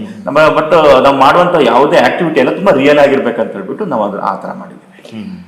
ಈ ತರದ ಸಿನಿಮಾ ಮಾಡುವಾಗ ಒಂದಿಷ್ಟು ಬೇರೆ, ಈಗ ಯಶ್ ಅವ್ರು ಹೇಳಿದ್ರು ಏನಂದ್ರೆ ರಿಯಲಿಸ್ಟಿಕ್ ಆಗಿ ನಾವು ಆಕ್ಷನ್ ಸೀಕ್ವೆನ್ಸ್ ಎಲ್ಲ ಮಾಡಿದ್ವಿ ಅಂತ. ಅದಕ್ಕೇನಂದ್ರೆ ನೀವು ಫೈಟು ಸೀನ್ ತಯಾರಿ ಎರಡು ಬಿಟ್ಟವನೇ ಎಲ್ಲರಿಗೂ ಪಾಪ ಇದು ಫಸ್ಟ್ ಸಿನಿಮಾ ಆಗಿರೋ ಕಾರಣದಿಂದ ಅಂದ್ರೆ ಒಂದು 2-3 ಟೇಕ್ಸ್ ಆಗೋಗ್ತಿದೆ ಸರ್. ಅಂದ್ರೆ ಟೈಟ್ ಶೆಡ್ಯೂಲ್ ಇರೋ ಕಾರಣದಿಂದ ಮಾಡ್ಲೇಬೇಕಿತ್ತು, ಪ್ರಾಪರ್ ಆಗಿ ಆಗ್ಲೇಬೇಕಿತ್ತು. ಹೌದು. ಫೈಟ್ ಮಾಸ್ಟರ್ ಬರೋರು, ಸಾರ್ 4 ಟೇಕ್ ಆಗ್ತಾ ಇದೆ, ಯಾಕೆ ಹಿಂಗ್ ಮಾಡ್ತಾ ಇದ್ದೀರಾ, ಸ್ವಲ್ಪ ನೋಡ್ಕೊಂಡು ಮಾಡಿ ಸಾರ್ ಅಂತ. ನಾನು ಅದು ವೆರಿ ಸಾರಿ ಅಣ್ಣ, ಇವತ್ತು ಯಶ್ ಶೆಟ್ಟಿ ಅಣ್ಣಗಾಗ್ಲಿ ಈ ಕೂತಿರೋದು ಅವರು ಗಾಯ ಮಾಡ್ಕೊಂಡ್ ಬಂದೇ ಕೂತಿದ್ದಾರೆ ಮನೆ ಕೂತಿದ್ದಾರೆ ನೋಡಿ. ಅಂದ್ರೆ ನೋಡಿ, ಒಬ್ಬ ಕಲಾವಿದನಿಗೆ ಇರಬೇಕಾದಂತ ಬದ್ಧತೆ. ಯಾಕಂದ್ರೆ ಯಶ್ ಅವರು ರಂಗಭೂಮಿ ಹಿನ್ನೆಲೆಯಿಂದ ಬಂದಿರೋರು ಆಗಿರೋದ್ರಿಂದ, NSD ಅಲ್ಲಿಂದ ಬಂದಿರೋದ್ರಿಂದ ಅವ್ರಿಗೆ ಗೊತ್ತು ಒಂದು ಸಿನಿಮಾದ ವೇಟೇಜ್ ಏನು. ಹೌದೌದು. ಹಂಗಾಗಿ ನೋಡಿ, ಅವ್ರ ನೋವಿನಲ್ಲೂ ಬಂದು ಕೂತಿದ್ದಾರೆ ಅಂತಂದ್ರೆ ಪ್ರೀತಿ ಅಷ್ಟೇ ಸಿನಿಮಾ. ಎಸ್ ಹೇಳ್ತಾ ಇದ್ವಿ. ಅದು ಪವರ್ ಅದು ಸ್ವಲ್ಪ ಕಂಟ್ರೋಲ್ ಆಗ ರಿಯಲಿಸ್ಟಿಕ್ ಆಗಿರೋ ಕಾಣ್ತಿದೆ ಸರ್. ಅಂದ್ರೆ ಅದು ಶಾರ್ಟ್ ಕೂಡ ಅದು ಒಂದೊಂದು ಬಿಟ್ಟು 10 ಸೆಕೆಂಡ್ಸ್ ಹಂಗೆ ಬಂದ್ಬಿಡುತ್ತೆ. ಅಲ್ಲೇ ಹೊಡಿತಾ ಇರ್ಬೇಕು. ಅವ್ರ ಪಾಪ ಮುಟ್ಟು ಇಲ್ಲ, ಬಟ್ ಕ್ಯಾಮ್ರಾದಲ್ಲಿ ಅದು ಕಾಣಿಸ್ತಾ ಇದೆ. ಬಟ್ ನನ್ಗೆ ಹಂಗೆ ಆಗ್ತಾ ಇಲ್ಲ, ಬಿಕಾಸ್ ನನ್ಗೆ ಅದಷ್ಟು ಎಕ್ಸ್ಪೀರಿಯನ್ಸ್ ಇಲ್ಲ. ಪಾಪ ಕಣ್ಣಿಗೆ ಒಂದ್ಸತಿ ಬಿಟ್ಬಿಟ್ಟಿದೆ, ಇಲ್ಲ ಒಂದ್ಸತಿ, ಆಮೇಲೆ ಎದೆಗೆ 2-3 ಸತಿ ಹೊಡೆದ್ಬಿಟ್ಟಿದೆ. ಅದೊಂದು ನನಗೆ ಬಡ್ಡಿ ಸಮೇತ ತೀರಿಸ್ಕೊಳ್ಳಿ ಸರ್. ನಾನು ಅಲ್ಲ, ಈ ತರ ಮೆಮೊರೀಸ್ ಇರ್ಬೇಕು. ಯಾಕಂದ್ರೆ ಸಿನಿಮಾ ಸಕ್ಸಸ್ ಆದಾಗ ಇವೆಲ್ಲ ಹೇಳ್ಕೊಳಕ್ ಬೇಕು. ಇವ್ರ ಜಾಗದಲ್ಲಿ ಬೇರೆಯವ್ರು ಇದ್ದಿದ್ರೆ ಸರ್ ಸೆಟ್ ಬಿಟ್ಟು ಹೋಗ್ತಿದ್ದೆ. ಅವ್ನ ಏಜ್ ಏನು, ಅವನೇ ಸಿನಿಮಾ ಮಾಡಿದ್ದಾರೆ, ನಾನೇ ಸಿನಿಮಾ ಮಾಡಿದ್ದಾರೆ ಅಂತ ಅದೊಂದು ಹೆಡ್ ವೈಟ್ ಬರುತ್ತೆ ಸರ್ ಯಾರಿಗೆ ಆಗ್ಲಿ. ಅದು ಸೆಲ್ಫ್ ರೆಸ್ಪೆಕ್ಟ್ ಅನ್ನೋದು ಮುಂದೆ ಏನು ದೊಡ್ಡದಲ್ಲ ಅಂದ್ಬಿಟ್ಟು ಅವರು ಸೆಟ್ ಬಿಟ್ಟು ಹೋಗ್ತಿದ್ರು. ಆದ್ರೆ ಅಣ್ಣ ಸಿನಿಮಾ ಮೇಲಿರೋ ಪ್ರೀತಿಗೆ, ನಮ್ಮ ಟೀಮ್ ಆಗ್ಲಿ, ಡೈರೆಕ್ಟರ್ ಸರ್ ಆಗ್ಲಿ, ಇವ್ರು ಪಡ್ತಿರೋ ಕಷ್ಟಕ್ಕೆ ಅವ್ರ ಬೆಲೆ ಕೊಟ್ಟು ನಮ್ನೆಲ್ಲ ಇನ್ನೂ ಪ್ರೀತಿಯಾಗಿ, ಇನ್ನೂ ತಪ್ಕೊಂಡು, ಇನ್ನೂ ಜಾಸ್ತಿ ಪ್ರೀತಿ ತೋರಿಸಿ ನಮ್ಮನ್ನ ಇಲ್ಲಿವರೆಗೂ ಕರ್ಕೊಂಡ್ಬಂದು ಕೂರಿಸಿದ್ದಾರೆ. ಓಕೆ, ಸಿನಿಮಾ ಅಂದ ತಕ್ಷಣ ಹೀರೋ ಅಂದ ತಕ್ಷಣ ಹೀರೋಯಿನ್ ಕಾಮನ್. ಹೀರೋಯಿನ್ ಬಗ್ಗೆ ಹೇಳಿ, ನಿಮ್ಮ ಪ್ರೀತಿ ಗೀತಿ ಇತ್ಯಾದಿ ಏನಿದೆ ಅದನ್ನ ಚೂರು ಹೇಳಿ. ತುಂಬಾ ಸ್ವೀಟ್ ಗರ್ಲ್ ಸರ್ ನಮ್ಮ ಮನುಷ್ಯ. ಆಫ್ ದಿ ಸ್ಕ್ರೀನ್ ಅಷ್ಟೇ, ಆನ್ ದಿ ಸ್ಕ್ರೀನ್ ಸ್ವಲ್ಪ ರಗಡ್ ಟಾಮ್ ಬಾಯ್ ಮೇಡಮ್. ಓಕೆ, ಅವ್ರು ಟಾಮ್ ಬಾಯ್ ತರನಾ? ಫುಲ್ ಟಾಮ್ ಬಾಯ್. ಯಾಕಂದ್ರೆ ನೀವು ಸರಿಯಾಗಿ ಬರ್ಬೇಕು, ಸರಿ ದಾರಿಗೆ ಬರ್ಬೇಕಂದ್ರೆ ಯಾರು ಬೇಕಲ್ಲ, ಅವ್ರು ಬೈದ್ರೆ ಇಲ್ಲಿ ಮಾತು ಕೇಳೋದು. ಅಂಬಿಕಾ ಬೀಂಜಿ ಅಂತ ಸರ್ ಅವ್ರ ಪಾತ್ರದ ಹೆಸರು. ಅವರು ಇದರಲ್ಲಿ ಒಬ್ರು ಲಾಯರ್ ಮೊಮ್ಮಗಳಾಗೆ, who is also pursuing for law. Okay. So ಇಲ್ಲಿ ಅಣ್ಣ ಅಂದ್ರು, ಅವರು ಕೂದಲೆಲ್ಲ ಹಿಂಗ್ ಬಿಟ್ಕೊಂಡಿದ್ದಾರೆ, ಇವರೇ ಹೇಳುದು ಪೊಲೀಸ್ ಅನ್ನೋರು ಹಂಗೆ ಇರಲ್ಲ, ಈ ಹಳ್ಳಿ ಜನಕ್ಕೂ ಗೊತ್ತಿಲ್ಲ, ಹೇಳ್ಕೊಡೋರು ಯಾರೊಬ್ರು ಬೇಕಲ್ವ, ಜ್ಞಾನ ಕೊಡೋರು ಅಟ್ಲೀಸ್ಟ್. ಸೊ ಆ ಒಂದು ಸ್ಟ್ರಾಂಗ್ ಕ್ಯಾರೆಕ್ಟರ್ ಹೀರೋಯಿನ್ ಮೇಡಮ್ ಮಾಡ್ತಾರೆ. ಅಂಡ್ ಈ ಸಿನಿಮಾದಲ್ಲಿ ನನಗೆ ಬಂದು ಕಲಿಸ್ತಾರೆ. ಪ್ರತಿಯೊಂದು ಹೆಜ್ಜೆನಲ್ಲಿ ಅವ್ರು ನನಗೆ ಶಕ್ತಿಯಾಗಿ ಪಕ್ಕದಲ್ಲಿ ನಿಂತ್ಕೊಂಡಿರ್ತಾರೆ. ಅದ್ರ ಮಧ್ಯದಲ್ಲಿ ನಮ್ದು ಪ್ರೀತಿ ಹೇಳ್ಕೊಳಕ್ಕಾಗಲ್ಲ, ನಾನೇ ಆಗ್ಲಿ ಅವರೇ ಆಗ್ಲಿ ಹೇಳ್ಕೊಳಕ್ಕಾಗಲ್ಲ. ಆ ಒಂದು ಪರಿಸ್ಥಿತಿ, ಆ ಒಂದು ಸಿಚುವೇಶನ್ಸ್ ಅಲ್ಲಿ ಟೀಚರ್ ಸ್ಟೂಡೆಂಟ್ ಪ್ರೀತಿನ ಹೇಳಿ ಹೇಳಿ. ಅದು ಡೈರೆಕ್ಟರ್ಸ್ ಅನ್ನ ಕೇಳ್ಬೇಕು ಯಾವ ತರ ಪ್ರೀತಿ ಅಂತ. ಪಾತ್ರ ಹೇಳಿದ್ದಾರೆ, ಅದನ್ನ ನಾವು ಅಚ್ಚುಕಟ್ಟಾಗಿ ಮಾಡಿದೀವಿ, ತುಂಬಾ ಬ್ಯೂಟಿಫುಲ್ ಆಗಿ ಮಾಡಿದ್ದಾರೆ. ಸಿನಿಮಾಗೆ ಒನ್ ಆಫ್ ದಿ ಪಿಲ್ಲರ್ ಕೂಡ ನಮ್ಮ ಹೀರೋಯಿನ್ ಮೇಡಮ್. ಸೊ ಅವ್ರಿಗೂ ನಾವು ಚಿರಋಣಿಯಾಗಿ, ಜೀವಂತವಾಗಿ ಚಿರಋಣಿಯಾಗಿರ್ತೀವಿ ಅವ್ರಿಗೆ. ಇದ್ರ ಮೂಲಕ ಅವ್ರಿಗೆ ತುಂಬಾ ಥ್ಯಾಂಕ್ಸ್ ಹೇಳೋದಕ್ಕೆ ಇಷ್ಟಪಡ್ತೀನಿ ಸರ್. ಶೆಟ್ರೆ, ಪೋಸ್ಟರ್ಗಳನ್ನೆಲ್ಲ ನೋಡ್ತಾ ಇದ್ರೆ ಇದೆಲ್ಲ ಒಂದ್ ಕಡೆ ಜಾತಿ ಸಂಘರ್ಷ ಇರ್ಬೋದಾ ಅಥವಾ ಧ್ವನಿ ಕಳ್ಕೊಂಡಿರೋರ ಕಥೆ ಇರ್ಬೋದಾ ಅಂತ ಅನಿಸ್ತದೆ, ನೀವೇನು ಹೇಳ್ತೀರಿ? ಸರ್ ನಾನು ಹೇಳಿದ್ರೆ 25% ಕಲ್ಟ್ ಅದು ಏನು ಫೀಲ್ ಇದೆ ಅದು ರಿಸಲ್ಟ್ ಬೇಸ್ ಮೇಲೆನೇ ಇದೆ. ನಮ್ಮ ಡೈರೆಕ್ಟರ್ ಇದು ಒಂಥರ ಹೇಳ್ಬೇಕಂದ್ರೆ ಎಲ್ಲೋ ಬಚ್ಚಿಟ್ಟಿದಂತ ಎಲ್ಲ ಮುಚ್ಚಿಟ್ಟಿದಂತ ಕಥೆನ ತಂದು ಮುಂದೆ ತೆರೆದಿರ್ತಾ ಇದ್ದಾನೆ ಮುಂದೆ. ವಾಸ್ತವನ ಗಟ್ಟಿಯಾಗಿ ಹಿಡ್ಕೊಂಡು, ಬೇಸ್ ಗಟ್ಟಿಯಾಗಿ ಹಿಡ್ಕೊಂಡು ಅದಕ್ಕೆ ಕಮರ್ಷಿಯಲ್ ಟಚ್ ಕೊಟ್ಬಿಟ್ಟು ನಿಮ್ಗೊಂದು ಸುಂದರವಾದಂತ ಒಂದು ಚಿತ್ರಣ. ಯಾಕಂದ್ರೆ ಎಲ್ಲಾನು ಇದೆ ಅದರಲ್ಲಿ, ಒಗ್ಗರಣೆ ಕೊಟ್ಟಾಗಿದೆ, ಎಲ್ಲ ಕೊಟ್ಟಾಗಿದೆ, ತಿನ್ಬೇಕಂದ್ರೆ ಟೇಸ್ಟ್ ಆಗಿರ್ಬೇಕು. ಟೇಸ್ಟ್ ಕಮರ್ಷಿಯಲ್ ಎಲಿಮೆಂಟ್ಸ್ ಅದನ್ನ ಕೊಟ್ಟು ಮಾಡಿದ್ದಾರೆ. ನಂಗೆ ಧೈರ್ಯಂ ಸರ್ವತ ಸಾಧನ ಮತ್ತೆ ನಂಗೆ ಹೆಸರು ಕೇಳ್ಬೇಕಂದ್ರೆ ನಾನು ಒಂದು UP ಒಂದು ಮಾತು ಹುಡುಗನ ಮಾತು ಕೇಳಿದ್ದೆ. ಅವನೊಂದು ಹೇಳ್ತಾನೆ, ನಾನು ಬಡವನಾಗಿ ಹುಟ್ಟಿದ್ದೀನಿ, ನಾನು ದೇವ್ರಿಗೆ ಬೈಯಲ್ಲ. ಅವನು ಹುಟ್ಟಿಸಿದಾನೆ, ನಾನು ಶ್ರೀಮಂತ ಆಗೋದು ನನ್ ಕೆಲಸ, ಓಕೆನಾ? ನಾನ್ ಬಂದಾಗಿದೆ. ಸೊ ನನ್ಗೆ ಹೆದರಿಕೆ ಇದ್ರೆ, ನನ್ಗೇನಾದ್ರು ಪ್ರಾಬ್ಲಮ್ ಇದೆ, ನನ್ ಪ್ರಾಬ್ಲಮ್, ನಾನ್ ದೇವ್ರಿಗೆ ಬೈಬಾರ್ದು. ನನ್ಗೇನ್ ಬೇಕು? ಧೈರ್ಯ ಬೇಕು, ನನ್ನ ಮೇಲೆ ವಿಶ್ವಾಸ ಬೇಕು. ದುಡ್ಡು ಖಂಡಿತ ಬಂದೇ ಬರುತ್ತೆ, ನನ್ನ ವಿಶ್ವಾಸ ಇದ್ರೆ ನಾನು ಸತ್ಯ ಅಂತ ಹೇಳ್ಬಿಟ್ಟು. ಸೊ ಅದೇ ಧೈರ್ಯಂ ಸರ್ವತ ಸಲಂ, ಧೈರ್ಯ ಹೊಂದಿದ್ರೆ ಎಲ್ಲನೂ ನೀನ್ ಗೆಲ್ಬಹುದು. ಸೊ ಅದಕ್ಕೆ ಆ ಧೈರ್ಯ ಹೀರೋಗೆ ಬರುತ್ತೆ. ಹೀರೋಗೆ ಬಂದ ಮೇಲೆ ಅವ್ನು ಹೆಂಗ್ ಚೇಂಜ್ ಮಾಡ್ತಾನೆ ಊರನ್ನ, ಅವನ ಎದುರುಗಡೆಯುವಂತ ಒಂದು ಆಬ್ಸ್ಟಿಕಲ್ ನ ಹೆಂಗ್ ದಾಟಿ ಮುಂದಕ್ಕೆ ಹೋಗ್ತಾನೆ ಅನ್ನೋದನ್ನೇ ಇದು ಮಾಡಿ. ನೀವು ಹೇಳಿದ್ ನಿಜ, ಆ ಎಲಿಮೆಂಟ್ ಇದೆ, ಅದೇ ನಮ್ಮ ಬೇಸ್. ಅದನ್ನ ಇಟ್ಕೊಂಡು ನಾವು ಮುಂದಕ್ಕೆ ಹೋಗಿದ್ವಿ. ಒಟ್ಟು ಅಧಿಕಾರಶಾಹಿ ವಿರುದ್ಧ ಹೋರಾಡ ಅಂತ ಕಥೆ ಅಂತ ಅನ್ಬೋದು. ಇದೊಂದು ನೈಜ ಘಟನೆ ಸರ್. ಅದೇ ಅದನ್ನ ಇಟ್ಕೊಂಡು ಶೆಟ್ರೆ ಹೇಳ್ದಂಗೆ ಕಮರ್ಷಿಯಲ್ ಡೈರೆಕ್ಟರ್ ಇನ್ನು ಡೀಟೇಲ್ ಆಗಿ ಹೇಳ್ತಾರೆ, ಡೀಟೇಲ್ ಆಗಿ ಹೇಳ್ತಾರೆ ಸಿನಿಮಾ ವಿಚಾರವಾಗಿ. ಇದೊಂದು ರಿಯಲ್ ಸ್ಟೋರಿ ಬೇಸ್ಡ್ ಮೇಲೆ ಅಂತ ನಡೆದಿರುವಂತ ಒಂದು ಕಥೆ. ಜನ ಅಂದ್ರೆ ನಾವ್ ಹೇಳ್ತೀವಲ್ವ ಸರ್, ಸತ್ಯ ಯಾವತ್ತು ಕಹಿಯಾಗೇ ಇರುತ್ತೆ, ಕರೆಕ್ಟ್, ಡೈಜೆಸ್ಟ್ ಮಾಡ್ಕೊಳಕ್ ಆಗಲ್ಲ. ಇಲ್ಲ ಆಯ್ತು ಅದಕ್ಕೆ ಸಕ್ಕರೆ ಹಾಕ್ಬಿಟ್ಟು ಸುಳ್ಳಿನ ಪ್ರಪಂಚದಲ್ಲಿ ಬದುಕಬೇಕು ಅಂತಂದ್ರೆ ಹಾರ್ಡ್ ಆಗೇ ಇರುತ್ತೆ. ಸೊ ಅದು ನೀವು ಡೈರೆಕ್ಟರ್ನ ಕೇಳಿದ್ರೆ ಇನ್ನೂ ಬ್ಯೂಟಿಫುಲ್ ಆಗಿ ಹೇಳ್ತಾರೆ. ಓಕೆ, ಟೆಕ್ನಿಷಿಯನ್ ಗಮನಿಸಿದೆ, ರವಿಕುಮಾರ್ ಸಹ ಒಳ್ಳೆ DOP. ಸೊ ಅವ್ರ ಕೆಲಸ ಹೇಗಿತ್ತು? ಯಾಕಂದರೆ ಫಸ್ಟ್ ಆಫ್ ಆಲ್ ಅವ್ರು ತೋರಿಸಿದಂಗೆ ಆ ಫೀಲ್ನೆಸ್ ತೋರಿಸೋದ್ರಲ್ಲಿ ಅವ್ರು ಎತ್ತಿದ ಕೈ. ಅದರಲ್ಲೂ ನೀವು ಬಯಲು ಸೀಮೆಯಲ್ಲಿ ಶೂಟ್ ಮಾಡಿರೋದು ಪಾವಗಡ ಆ ಟ್ರಾಪಲ್ಲಿ, ಹೇಗಿತ್ತು DOP ಕೆಲಸ? ಸರ್ ನನಗೆ ಫಸ್ಟ್ ರವಿಕುಮಾರ್ ಸಹ ಪರಿಚಯ ಆಗಿದ್ದು ನಮ್ಮ ಡೈರೆಕ್ಟರ್ ಸರ್ ಇಂದ. ಅವ್ರ ಬಗ್ಗೆ ಹೇಳಿದಾಗ ಅಂದ್ರೆ ಸಿನಿಮಾ ಆಡಿಯನ್ಸ್ಗೆ ಸ್ಟಾರ್ಗಳು, ಆರ್ಟಿಸ್ಟ್ಗಳು ಮಾತ್ರ ಗೊತ್ತಿರ್ತಾರೆ, ಡೈರೆಕ್ಟರ್ ಮಾತ್ರ ಗೊತ್ತಿರ್ತಾರೆ, ಟೆಕ್ನಿಷಿಯನ್ಸ್ ಹತ್ರ ಕೇಳಿಯಲ್ಲ. ಈ ಸಿನಿಮಾದಲ್ಲಿ ನಮ್ಮ ಡೈರೆಕ್ಟರ್ ಸರ್ ಅದಕ್ಕೊಂದು ವ್ಯಾಲ್ಯೂ ಕೊಟ್ಟಿದ್ದಾರೆ. ಅದಕ್ಕೆ ತುಂಬಾ ಖುಷಿ ಆಯ್ತು ನಮ್ಗೆಲ್ಲ.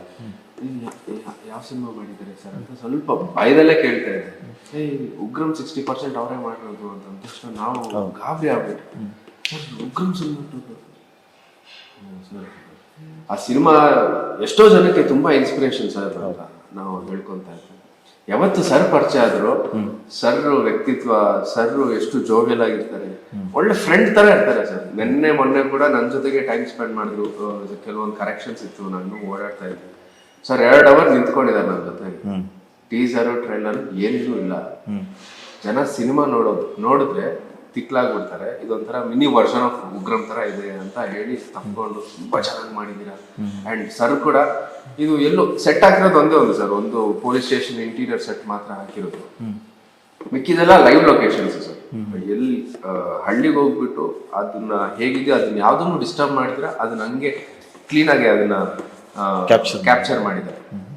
ಸೊ ರಾಗೆ ಇರುತ್ತೆ ಸರ್. ಒಂದು ಹಳ್ಳಿ ತರ ತೋರಿಸ್ಬೇಕು ಅಂತಂದ್ರೆ ಅದು ರಾಗೆ ಇರುತ್ತೆ. ಸೊ ಅದ್ರಲ್ಲಿ ಅವ್ರು ಎತ್ತಿದ ಕೈ. ಸೆಟ್ ಏನಾರು ಹಾಕಿದ ಸಿನಿಮಾದಲ್ಲಿ? ಇಲ್ಲ, ಒಂದೇ ಒಂದು ಸೆಟ್ ಆಗಿದೆ. ಸ್ಟೇಷನ್ ಒಳಗಡೆ ಏನೇನು ಎಕ್ವಿಪ್ಮೆಂಟ್ಸ್ ಇದೆ ಅದು ಮಾತ್ರ. ಮತ್ತೆ ರವಿ ಸಾನ್ ಅವರು ಈ ಮೂವಿಗೆ ನಿಜವಾದ ಹೀರೋ. ಯಾಕಂದ್ರೆ ಒಂದಿಷ್ಟು ಬಜೆಟ್ ಇಟ್ಕೊಂಡು ಹೋಗಿದ್ರು ಮೂವಿ ಮಾಡಕ್ಕೆ. ಅವ್ರಿಗೆ ಅಷ್ಟು ವಯಸ್ಸಾಗಿದ್ರು 18 ವರ್ಷ ಯುವಕನ ತರ ಕೆಲಸ ಮಾಡೋದು, ಒಂದು ನಿಮಿಷ ವೇಸ್ಟ್ ಮಾಡಿಲ್ಲ ಸರ್ ಸೆಟ್ ಅಲ್ಲಿ. ನಾವೇ ನಾಚಿಕೆ ಆಗ್ಬೇಕು ನಮ್ಗೆ. ನಾವೇನೋ ಒಂದು 1 hour ಆಕ್ಟಿಂಗ್ ಮಾಡ್ಕೊಂಡು ಬಂದ್ರೆ 5 ನಿಮಿಷ ಪೂರ್ಣ ಅಂತ ಆಗ್ಬಿಡುತ್ತೆ. ಒಂದು ದಿವಸ ನಾನು ನೋಡಿಲ್ಲ ಸರ್. ಇವತ್ತು ಮೊನ್ನೆ ಟ್ರೈಲರ್ ಲಾಂಚ್ ಸಿಕ್ಕಿದ್ರು, ಅದೇ ಎನರ್ಜಿ, ಅದಕ್ಕೆ ಅವರಲ್ಲಿ ಅಷ್ಟೊಂದು ಮೂವಿ ಮಾಡ್ತಿದ್ದಾರೆ. ಕರೆಕ್ಟ್. ಆಮೇಲೆ ಅವರು ಎಲ್ಲ ಸಿನಿಮಾಗಳು ಹಂಗೆ ಅಲ್ವಾ, ತುಂಬಾ ಚೆನ್ನಾಗಿ ಮಾಡಿದ್ದಾರೆ. ವಂಡರ್ಫುಲ್. ಓಕೆ, ಸಿನಿಮಾದಲ್ಲಿ ಇಂಥ ಸಿನಿಮಾಗಳಿಗೆ ಬ್ಯಾಕ್ ಗ್ರೌಂಡ್ ಸ್ಕೋರ್ ಕೂಡ ಭಾಳ ಇಂಪಾರ್ಟೆಂಟ್. ಜೂಡಾ ಸ್ಯಾಂಡಿ ಅವ್ರ ವರ್ಕ್ ಹೇಗಿತ್ತು? ಯಾಕಂದ್ರೆ ಸ್ಯಾಂಡಿ ಆಲ್ರೆಡಿ ಪ್ರೂವ್ ಮಾಡಿರೋ ಅಂತ ಮ್ಯೂಸಿಕ್ ಡೈರೆಕ್ಟರ್. ಸಾಂಗ್ಸ್ ಬಗ್ಗೆ ಜೂಡಾ ಸ್ಯಾಂಡಿ ಸರ್ ಬಗ್ಗೆ ಮಾತಾಡಬೇಕು ಅಂತಂದ್ರೆ ಒಂದು 3 ಸತಿ ಸರ್ ಅಷ್ಟೇ ಮೀಟ್ ಮಾಡಿದ್ವಿ. ಫಸ್ಟ್ ಟೈಮ್ ಅವ್ರ ಕತೆ ಕೇಳಿದಾಗ ನನಗೆ ಈ ಜಾನ್ರ ಸೆಟ್ ಆಗತ್ತಾ, ನಾನು ತುಂಬಾ ವೆಸ್ಟರ್ನ್ ಕೈಂಡ್ ಆಫ್ ಹೋಗ್ತೀನಿ ಅಂತಂದಾಗ ಡೈರೆಕ್ಟರ್ ಸರ್ ಇಲ್ಲ ಆಂಡವರೇ ನೀವು ಮಾಡ್ತೀರಾ, ನಿಮ್ಮಲ್ಲ ಕೆಪಾಸಿಟಿ ಇದೆ, ನಾವು ಕುತ್ಕೊಂಡು ಮಾಡೋಣ ಅಂತ ಹೇಳಿ ಅವರು ಫಸ್ಟ್ ವರ್ಷನ್ ಆಫ್ ಕಟ್ ನೋಡಿದಾಗ ಅವ್ರಿಗೆ ಇಲ್ಲ sir I should give my best for this cinema.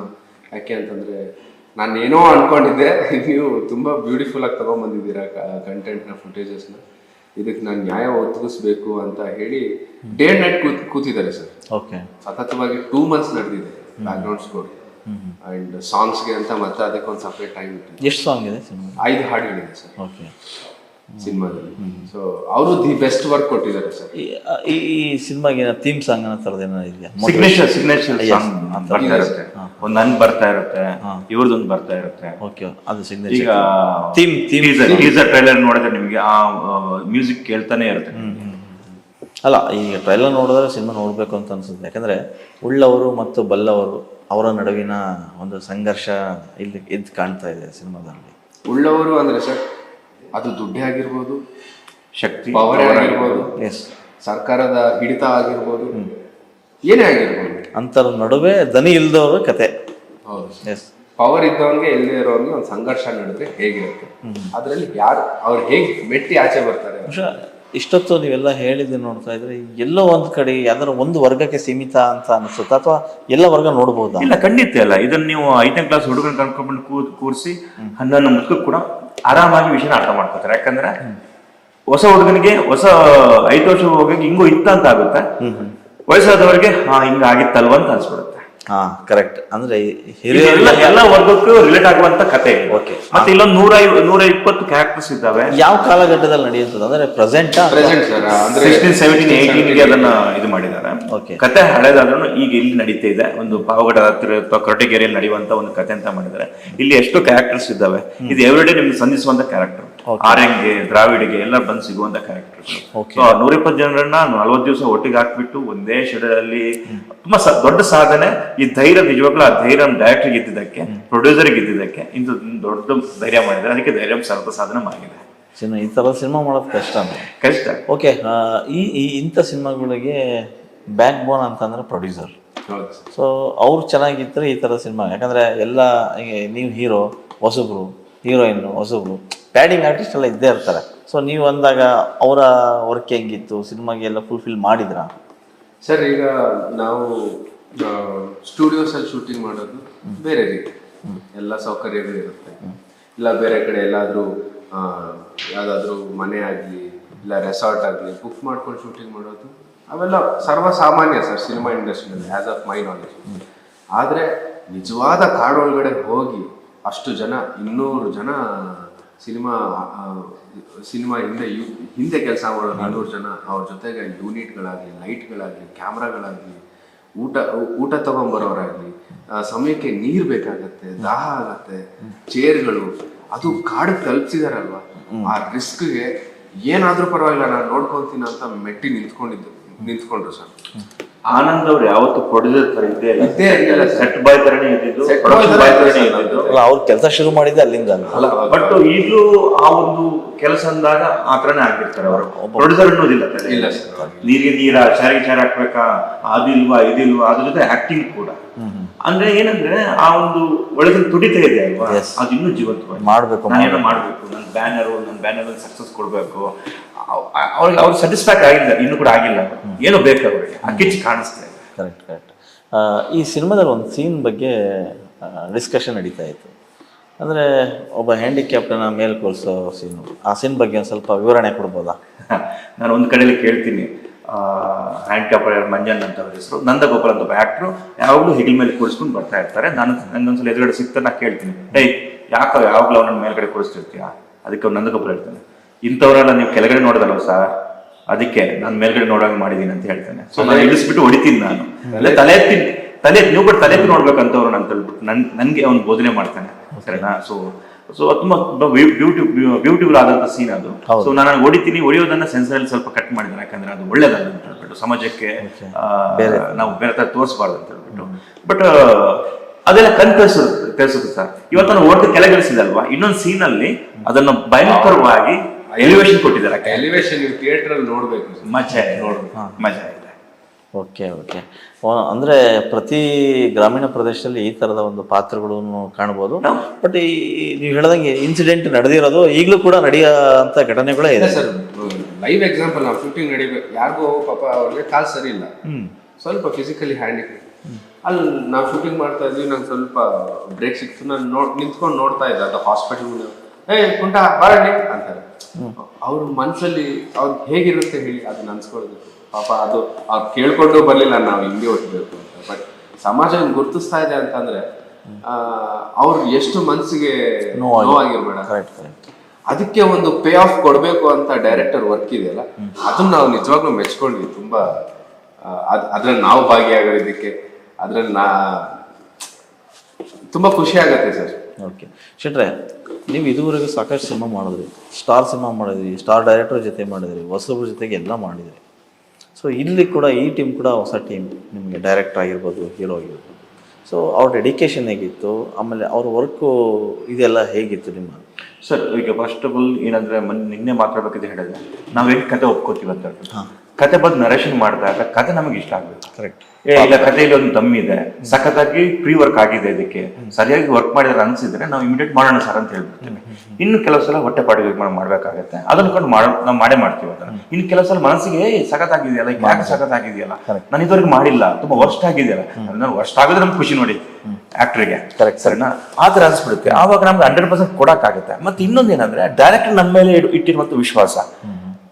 Sairam ಅವ್ರಿಗೆ ಕ್ಯಾರೆಕ್ಟರ್ ಮಾಡೋಕೆ 2 ತಿಂಗಳು ವೇಟ್ ಮಾಡಿದ್ದಾರೆ ನಿಮಗೋಸ್ಕರ, ನಂಗೋಸ್ಕರ. ಅಂದ್ರೆ ನೀವೇ ಮಾಡ್ಬೇಕು ಬ್ರದರ್, ನೀವೇ ಮಾಡ್ಬೇಕು, ನಾನು ಡೇಟ್ ಕ್ಲಾಶಸ್ ಇತ್ತು, ನೀವೇ ಮಾಡ್ಬೇಕು ಅಂತ. ಅದು ಒಬ್ಬ ಡೈರೆಕ್ಟರ್ ನನ್ನ ಮೇಲೆ ವಿಶ್ವಾಸ ಇಟ್ಟಿದೆ ನನ್ನ ಮೇಲೆ, ಆವಾಗ ನಾವು 100% ಕೊಡಕ್ ಸಾಧ್ಯ ಆಗುತ್ತೆ. ಸೊ ಹಂಗೆ ಮಾಡಿದ್ವಿ. ಡೆಡಿಕೇಶನ್ ಬಗ್ಗೆ ಹೇಳ್ಬೇಕಂದ್ರೆ ಡೈರೆಕ್ಟ್ ಡೆಡಿಕೇಶನ್ ಅಂದ್ರೆ ಇರೋ ಬಜೆಟ್ ಅಲ್ಲಿ 120 ಜನ ಒಟ್ಟಾಕೊಂಡು ಒಂದೇ ಶೆಡ್ಯೂಲ್ ಅಲ್ಲಿ ಶೂಟ್ ಮುಗಿಸ್ಬೇಕು. ಎಲ್ಲರೂ ಬೇರೆ ಬೇರೆ, ವರ್ಧನ್ ಅವ್ರು ಬಿಸಿ ಇದ್ದಾರೆ, ಯಾರು ಪ್ರದೀಪ್ ಪೂಜಾರಿ ಬಿಸಿ ಇದ್ದಾರೆ, ರಾಜ್ಪಾಲ್ ಅವರು ಬಿಸಿ ಇದ್ದಾರೆ, ಎಲ್ಲರನ್ನೂ ಒಟ್ಟು ಹಾಕ್ಬಿಟ್ಟು, ಯಾಕಂದ್ರೆ ಎಲ್ಲ ಕಾಂಬಿನೇಷನ್ ಇರೋದು ಸರಿನಾ. ಇಷ್ಟು ಚಿಕ್ಕ ಬಜೆಟ್ ಅಲ್ಲಿ ಮೂವಿನ ಮಾಡ್ಬೇಕು, ಯಾಕಂದ್ರೆ ದುಡ್ಡಲ್ಲಿ ಎವ್ರಿ ಡೇ ಹೋಗ್ತಾನೆ ಇರುತ್ತೆ, ಚಾಲೆಂಜಿಂಗ್ ಆಗಿರುತ್ತೆ. ಅದ್ರ ಜೊತೆ ಸ್ಕ್ರಿಪ್ಟ್ ಚೆನ್ನಾಗಿ ಮಾಡ್ಕೊಂಡಿರ್ಬೇಕು. ಇದ್ರಲ್ಲಿ ತುಂಬಾ ಇತಿಹಾಸ ಹೇಳುತ್ತೆ. ಇಲ್ಲಿರುವಂತ ಒಂದು ಚಿಕ್ಕ ಊರಾದ್ರೂ ಕೂಡ ಇವ್ರಿಗಿಟ್ಟಿರೋ ಹೆಸರುಗಳಾಗಿರ್ಬೋದು, ಆ ಸ್ಟೋರೀಸ್ ಆಗಿರ್ಬೋದು. ಗೌತಮ್ ಅಂತ ಒಂದು ಕ್ಯಾರೆಕ್ಟರ್ ಇದೆ, ಆಮೇಲೆ ಬಸವಣ್ಣ ಅಂತ ಒಂದು ಕ್ಯಾರೆಕ್ಟರ್ ಇದೆ. ಇದನ್ನೆಲ್ಲ ಅವ್ರು ಏನೋ ಒಂದು ಉದ್ದೇಶದಲ್ಲಿ ಇಟ್ಟಿದ್ದಾರೆ, ಜನಗಳಿಗೆ ಏನೋ ಅರ್ಥ ಮಾಡ್ಸಕ್ ಇಟ್ಟಿದ್ದಾರೆ ಅದನ್ನ ಸರಿನಾ. ಹೀರೋ ಡೆಡಿಕೇಶನ್ ಹೇಳ್ಬೇಕಂದ್ರೆ ನನ್ನ ಜೊತೆ ಒಂದು ಇನ್ಸಿಡೆಂಟ್ ನಡೀತು. ಇವರು ಏನ್ ಮಾಡಿದ್ದಾರೆ, ಬಂದಕ್ಕೂ ಶೂಟ್ ಮಾಡೋದನ್ನ ಕಲ್ತಿದ್ದಾರೆ. ಎಷ್ಟು 1.5-2 ವರ್ಷದ ಹಿಂದೆ ನಾವು ಇತ್ತೀಚೆಗೆ ಡೈರೆಕ್ಟರ್ ಮನೆಗೆ ಊಟಕ್ಕೆ ಹೋಗಿದ್ವಿ. ಅವ್ರ ಮನೆ ಪೂಜೆ ಇತ್ತು, ಅಲ್ಲಿಗೆ ಹೋಗಿದ್ವಿ. ಅಲ್ಲಿ ಹೋದಾಗ ಲೋಕಲ್ ಹುಡುಗರು ಇದ್ರಲ್ವಾ, ಅವರೆಲ್ಲ ಪಂಟ್ರು, ಈ ಬೇಟೆ ಗೀಟೆ ಬಂದೂಕಿದ್ರಲ್ಲಿ ಪಂಟ್ರು. ಸೊ ಅವ್ರಿಗೆ ಮಾತಾಡ ಚಾಲೆಂಜ್ ಹಾಕ್ಬಿಟ್ರಿ ಇವನಿಗೆ. ನಾವು ಹಿಂಗೆ ಅಲ್ಲಿ ಇಟ್ಟಿರ್ತೀವಿ, ನಾನು ನಮ್ ಗ್ರೂಪ್ ಅಲ್ಲೇ ಇವನ್ ಬೆಸ್ಟ್ ಶೂಟರ್ ಒಬ್ಬ, ಇವನು ಹೊಡಿತಾನೆ, ನೀನ್ ಹೊಡಿತೀಯ ಅಂತ ಹೇಳ್ಬಿಟ್ಟು, ಏನು ತೆಗೆದ ಬೇಗನೆ ಹೊಡಿತೀನಿ ಅಂತ ಹೇಳ್ಬಿಟ್ಟು. ಚಾನ್ಸ್ ಇಲ್ಲ, ಅವ್ನು best shooter, every day shoot ಮಾಡೋಣ. ಇವನು 1.5 ವರ್ಷ ಬಂದಕ್ ಮುಟ್ಟದೆ ಸರಿನಾ. ಇವನು ಚಾಲೆಂಜಿಂಗ್ ಹಾಕ್ಬಿಟ್ಟ, ಅವ್ನು ಹೊಡೆದ ಕರೆಕ್ಟ್ ಆಗಿ ಬಿತ್ತು ವಾಟರ್ ಬಾಟ್ಲಿಗೆ ಶೂಟ್ ಸರಿನಾ. ಇವನು ಇದು ಬಂತು, ಇವೊಂದು ಸರದಿ ಬಂತು. ನಾವೆಲ್ಲ ಇಲ್ಲ, ಅದೇನ ಅಷ್ಟನ್ನ ಏನು ಈಸಿ ಅಂತ ಹೇಳಕ್ಕಾಗತ್ತಾ. ಇಟ್ಟ ಬಿಟ್ಟ ಒಂದೇ ಏಟಿಗೆ ಬಾಟ್ಲ ಹೆಂಗೆ ಅವಾಗ ಅನ್ಸಿತ್ತು. ಹಾಗಾದ್ರೆ 1.5-2 ವರ್ಷದ ಮುಂಚೆ ಯಾವ ಡೆಡಿಕೇಶನ್ ವರ್ಕ್ ಮಾಡಿರ್ಬೇಕಾಗಾದ್ರೆ ಆ ವಿದ್ಯೆ ಇನ್ನೂ 1.5 ವರ್ಷ ಬಿಟ್ಟು ಇವನ್ ಮೈಯಲ್ಲಿ ಇದೆ ಅದು ವಿದ್ಯೆ. ಸೊ ಅಷ್ಟು ಚೆನ್ನಾಗಿದೆ, ಬಟ್ ಚೆನ್ನಾಗಿ ಮಾಡಿದೆ. ಆಕ್ಟಿಂಗ್ ಕೂಡ ತುಂಬಾ ಚೆನ್ನಾಗಿ ಮಾಡಿದೆ, ಫೈಟ್, ಡ್ಯಾನ್ಸ್, ಆಕ್ಟಿಂಗ್ ಎಲ್ಲ. ಓಕೆ, ಇವನ್ ಈಗ ಸಿನಿಮಾ ಮಾಡೋದು ನಿಮ್ಮ ಪ್ಯಾಷನು ಮತ್ತೊಂದು ಕನಸಾಗಿತ್ತು. ಆ ಕನಸು ಧೈರ್ಯ ಸ್ವಲ್ಪ ಸಾಧನ ಮೂಲಕ ಈಡೇರ್ತಾ ಇದೆ. ಸೊ ಆಡಿಯನ್ಸಿಗೆ ಏನು ಹೇಳಕ್ಕೆ ಇಷ್ಟಪಡ್ತೀನಿ, ಈ ಸಿನಿಮಾನ ಯಾಕೆ ಬಂದು ಅವ್ರು ನೋಡ್ಬೇಕು? ಹುಟ್ಟಿದಾಗ್ಲಿಂದ ಒಂದು ಏಳನೇ ಅಂದರೆ 7 ಇಯರ್ಸಿಂದನೂ ಇವತ್ತು ನನಗೆ 24-25 ಇಯರ್ಸ್ವರೆಗೂ ಆಗಿತ್ತು. ಸಿನಿಮಾ ನೋಡ್ಕೊಂಡೇ ಬದುಕಿದ್ದವ್ರು. ಅದು ಬಿಟ್ಟರೆ ಓದು, ಓಕೆ, ಅದು ಬಿಟ್ಟರೆ family. Cinema is part of my family sir. ಒಂದು ಆಡಿಯನ್ಸ್ ಪಲ್ಸ್ ಅಂತಾರಲ್ವ ಸರ್, ಆಡಿಯನ್ಸ್ ಪಲ್ಸ್ನ ನಾನು ಅದಕ್ಕೆ ಫಸ್ಟ್ ಡೇ ಫಸ್ಟ್ ಶೋ ಬಿಟ್ಟು ಕೂತ್ಕೊಂಡು ಸಿನಿಮಾ ನೋಡ್ತೀನಿ, ಯಾರದೇ ಆಗಲಿ. ಬಿಕಾಸ್ ನನಗೆ ಸಿನಿಮಾ ಅದು ಒಂದು ಥರ ಹುಚ್ಚಾಗ್ಬಿಟ್ಟಿದೆ, ನನ್ನ ಪಾರ್ಟ್ ಆಫ್ ಲೈಫ್ ಆಗಿಬಿಟ್ಟಿದೆ. ಸೊ ಜನಕ್ಕೆ ಎಲ್ಲಿ ಏನು ನೋಡಿದ್ರೆ ಅಂದರೆ ಥಿಯೇಟರ್ ಸಿನಿಮಾದಲ್ಲಿ ಆ ಆಡಿಯನ್ಸ್ ಪಲ್ಸ್ ಅನ್ನೋದು ತುಂಬ ಚೆನ್ನಾಗಿ ತಿಳ್ಕೊಂಡಿದ್ದೀನಿ ಅನ್ನೋಂಥ ನಂಬಿಕೆ ನನಗೆ ಇವತ್ತಿದೆ ಸರ್. ಒಂದೇ ಒಂದು ಸರಿ ನಂಬಿ ಥಿಯೇಟರ್ಗೆ ಬಂದು ನೀವು ಸಿನಿಮಾ ನೋಡಿದ್ರೆ ಆ ನಂಬಿಕೆ ನಾನು ಬದುಕಿರೋ ದಿನ ಉಳಿಸ್ಕೊಂಡು ಇಂಥ ಒಳ್ಳೊಳ್ಳೆ ಕಂಟೆಂಟ್ಗಳು, ಒಳ್ಳೊಳ್ಳೆ ಕಮರ್ಷಿಯಲ್ ಸಿನಿಮಾಗಳು ನಿಮಗೆ ಕೊಟ್ಟು ನಿಮಗೆ ಮನೋರಂಜಿಸ್ತಾನೆ ಇರ್ತೀನಿ ಅಂತ ಈ ಮೂಲಕ ಕೇಳ್ಕೊತೀನಿ. ಫೆಬ್ರವರಿ 23 ನೀವೆಲ್ಲರೂ ಚಿತ್ರಮಂದಿರಕ್ಕೆ ಬಂದು ನಮ್ಮನ್ನ ಪ್ರೀತಿಯಿಂದ ಆಶೀರ್ವಾದಿಸಿ ಸಿನಿಮಾ ಮುಗಿಸ್ಕೊಂಡು ಆಚೆ ಹೋಗ್ಬೇಕಾದ ಖಂಡಿತವಾಗ್ಲೂ ನಿಮ್ಮೆಲ್ಲರ ಕಣ್ಣಲ್ಲಿ ನೀರಿರುತ್ತೆ.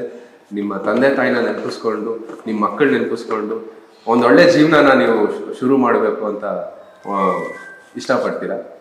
ಸೊ ಫೆಬ್ರವರಿ 23ನೇ ತಾರೀಕು ಧೈರ್ಯ ಸರ್ವತ್ರ ಸಾಧನಂ ನಿಮ್ಮ ಹತ್ತಿರದ ಚಿತ್ರಮಂದಿರಗಳಿಗೆ ಬರ್ತಾ ಇದೆ. ಹರಿಸಿ, ಹಾರೈಸಿ, ಪ್ರೀತಿಸಿ. ಶೆಟ್ರೆ, ನೀವೇನು ಹೇಳಕ್ ಬರ್ತೀರಾ? ನಿಮ್ಮದೇ ಒಂದು ಫ್ಯಾನ್ ಬೇಸ್ ಇದೆ.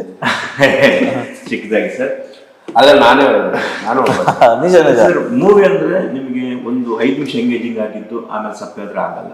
ನಾ ಪಕ್ಕ ಹೇಳ್ತೀನಿ, ಧೈರ್ಯಂ ಸರ್ವಪ್ರಸಾದಂ ನಾನು ಕೇಳ್ಬೇಕಾದ್ರೆ ಹೆಂಗೆ ಕೇಳಿದ್ರೆ ಇಂಟ್ರೆಸ್ಟಿಂಗ್ ಆಗ್ಬಿಟ್ಟು ನಾನು ಮೂವಿ ನೋಡ್ಬೇಕಾದ್ರೆ ಅದಕ್ಕಿಂತ ಜಾಸ್ತಿ ಎಂಗೇಜಿಂಗ್ ಆಗಿ ಮೂವಿನ ನೋಡಿದ್ದೀನಿ. ತುಂಬಾ ಫಾಸ್ಟ್ ಆಗಿದೆ ಮೂವಿ. 2 ಗಂಟೆ 10 ನಿಮಿಷದೊಳಗೆ ಮುಗ್ದೋಗ್ಬಿಡುತ್ತೆ. ಎಲ್ಲೂ ಕೂಡ ನಿಮಗೆ ಹೊರಡ್ಸಲ್ಲ. ಹೊಸ ಹೊಸ ವಿಷಯಗಳು, ಹೊಸ ಹೊಸ ಕ್ಯಾರೆಕ್ಟರ್ಗಳು, ಹೊಸ ಹೊಸ ಪ್ಲೇಸ್, ಹೊಸ ಹೊಸ ಮ್ಯೂಸಿಕ್ ಎಲ್ಲನೂ ಬರ್ತಾ ನಿಮ್ಮನ್ನ ಎಂಗೇಜಿಂಗ್ ಆಗಿ ಇಡುತ್ತೆ. 2 ಗಂಟೆ 10 ನಿಮಿಷ ಖಂಡಿತವಾಗಿ ಶೋರ್ ಆಗಿ ನೀವು ಬಂದ್ರೆ ಯಾವುದೇ ತರದ ಮೋಸ ಇಲ್ಲ. ಇದೆ 23ನೇ ತಾರೀಕು ನಾವು ಬರ್ತಾ ಇದ್ವಿ ಫೆಬ್ರವರಿ. ಸೊ ಬನ್ನಿ, 2 ಗಂಟೆ 10 ನಿಮಿಷ ತುಂಬಾ ಎಂಜಾಯ್ ಮಾಡ್ಕೊಂಡು ಒಂದು ಒಳ್ಳೆ ವಿಷಯನ ತಿಳ್ಕೊಂಡು ಅಲ್ಲಿಂದ ಹೋಗಿ. ಓಕೆ, ಧೈರ್ಯಂ ಸರ್ವತ್ರ ಸಾಧನಂ. ಇದುವರೆಗೂ ಇಷ್ಟೊತ್ತು ಯಶ್ ಶೆಟ್ಟಿ ಮತ್ತು ವಿವಾನ್ ಅವರು ನಮ್ಮ ಜೊತೆ ಸಾಕಷ್ಟು ಮಾತಾಡಿದ್ರು ಸಿನಿಮಾಗಳ ಬಗ್ಗೆ, ಆ ಕಥೆಯ ಎಳೆ ಬಗ್ಗೆ ಹೇಳ್ತಾ ಹೋದ್ರು. ನೋಡಿ, ಈ ಸಿನಿಮಾ ಬಂದರೆ ಕನ್ನಡದಲ್ಲಿ ಕಂಟೆಂಟ್ ಸಿನಿಮಾಗಳಿಲ್ಲ ಅಂತ ಹೇಳ್ತಾರೆ. ಆ ಸಾಲಿಗೆ ಸೇರೋಂಥ ಒಂದು ಸಿನಿಮಾ ಅಂತ ನಾನು ಭಾವಿಸ್ತೀನಿ. ಇಲ್ಲಿ ಬಸವಣ್ಣ ಕಾಣ್ತಾರೆ, ದ್ರಾವಿಡ ಕಾಣ್ತಾನೆ, ಗೌತಮ ಕಾಣ್ತಾರೆ, ಗೌತಮ ಬುದ್ಧ ಎಲ್ಲರೂ ಇದ್ದಾರೆ. ಆದರೆ ಇವಿಷ್ಟು ಕ್ಯಾರೆಕ್ಟರ್ಗಳ ಪಾತ್ರದ ಹೆಸರು ತಿಳ್ಕೊಂಡ ಮೇಲೆ ಸಿನಿಮಾ ಹೇಗಿದೆ ಅಂತ ನೀವು ಥಿಯೇಟ್ರಿಗೆ ಬಂದು ನೋಡಬೇಕು. ಫೆಬ್ರವರಿ 23ನೇ ತಾರೀಕು ಈ ಸಿನಿಮಾ ರಾಜ್ಯಾದ್ಯಂತ ತೆರೆ ಕಾಣ್ತಾ ಇದೆ. ಎಲ್ಲರೂ ಥಿಯೇಟರ್ಗೆ ಬಂದು ಈ ಸಿನಿಮಾನ ನೋಡಿ. ನೀವಿಬ್ಬರು ಸಾಕಷ್ಟು ಮಾತಾಡಿದರೆ ಸಿನಿಮಾ ಸಕ್ಸಸ್ ಆಗಲಿ, ನಿಮ್ಮಿಬ್ಬರಿಗೂ ಒಳ್ಳೆಯದಾಗಲಿ. Thank you for your time.